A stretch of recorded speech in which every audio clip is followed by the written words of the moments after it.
मंडळी, welcome to my YouTube channel Shri Swami Samarth. तुम्ही सर्वजण स्वामी समर्थांची एवढी सेवा करता, एवढेजण तुम्ही सगळे लोक मी बघते की खूप लोक असे आहेत जे स्वामी समर्थांचे भक्त आहेत. ते सतत अक्कलकोटला जात येत असतात, त्यांची सेवा करत असतात. काही लोक तर आता यान जे नवीन निघालेलं आहे त्यालासुद्धा बसत आहेत. तर तुम्ही एवढे सर्व भक्त आहेत स्वामी समर्थांचे, तुम्ही त्यांची मनोभावे भक्ती करता. तर त्यांनी जो काही संदेश दिलेला आहे तो तुम्हाला माहीत आहे का? तर मला वाटतं की काही लोकांना माहीत असेल, पण काही लोकांना माहीत नाही तो संदेश. तर तुम्ही भक्ती करता, परंतु स्वामी समर्थांनी जो काही संदेश सांगितलेला आहे तो संदेश तुम्हाला माहीत असणं गरजेचं आहे. तो माहीत असेल तर तुम्ही आणखीन जास्त भक्ती लावाल त्यांच्यासाठी, आणखीन मनोभावे तुम्ही तुमची भक्ती वाढवाल आणि तुम्हाला एक चांगली ऊर्जा मिळेल, मनातून ऊर्जा मिळेल त्यांची सेवा करण्यासाठी. तर त्याचसाठी मी आज त्यांचा संदेश तुमच्यासाठी घेऊन आलेली आहे.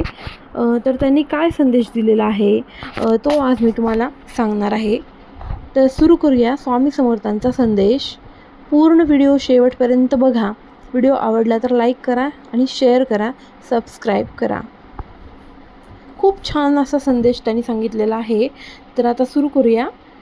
माझ्या मार्गावर पाऊल ठेवून तर बघ, तुझे सर्व मार्ग खुले केले नाही तर सांग. माझ्यासाठी खर्च करून तर बघ, कुबेराचे भंडार उघडले नाही तर सांग. माझ्यासाठी कटू वचने ऐकून तर बघ, तुझ्यावर कृपेचा पाऊस पाडला नाही तर सांग. माझ्याजवळ येऊन तर बघ, तुझ्यावर लक्ष ठेवले नाही तर सांग. माझी गोष्ट लोकांना सांगून तर बघ, तुला मौल्यवान बनविले नाही तर सांग. माझ्या चरित्राचे चिंतन करून तर बघ, ज्ञानाचे मोती तुझ्यात नाही भरिले तर सांग. मला तुझा बनवून तर बघ, तुला सर्व बंधनातून मुक्त नाही केले तर सांग. माझ्यासाठी दुःख काढून तर बघ, तुला कीर्तिवान नाही बनवले तर सांग. माझ्या मार्गावर चालून तर बघ, तुला शांतीदूत बनविले नाही तर सांग. तू स्वतःला समर्पित करून तर बघ, तुला हिरा नाही बनविला तर सांग. माझे कीर्तन करून तर बघ, जगाचे विस्मरण करायला नाही लावले तर सांग.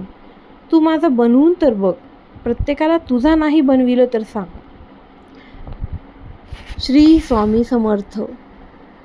तर अशा पद्धतीने श्री स्वामी समर्थांनी काही संदेश आपल्याला सांगितलेला आहे. तर किती छान आणि किती एकदम, मला तर असं हे वाचल्याच्या नंतर एकदम मन माझं प्रसन्न झालं. तर तेच तुमच्यासोबत शेअर करावं असं मला वाटलं, म्हणून मी हा संदेश घेऊन आले. तर हा पूर्ण संदेश ऐकून तुम्हाला काय वाटलं? तुमचं पण मन प्रसन्न झालं की नाही? तुम्हाला मनातून प्रेरणा मिळाली की नाही? कसं वाटलं तुम्हाला हा संदेश ऐकून? त्याचा अर्थ तुम्हाला कळाला की नाही? तर प्लीज कमेंट करून मला नक्की सांगा, तुम्हाला हा संदेश कसा वाटला? तुम्हाला मनात प्रेरणा वाटली की नाही? तुम्हाला उत्स्फूर्त वाटलं की नाही तुमचं शरीर? मला कमेंट करून नक्की सांगा. आणि जर तुम्हाला खूपच हा संदेश आवडला असेल तर माझ्या चॅनलला सबस्क्राईब करा. अशा आणखीन वेगवेगळ्या गोष्टी मी तुमच्यासाठी घेऊन येत जाईन. नमस्कार, वेलकम. श्री स्वामी समर्थ.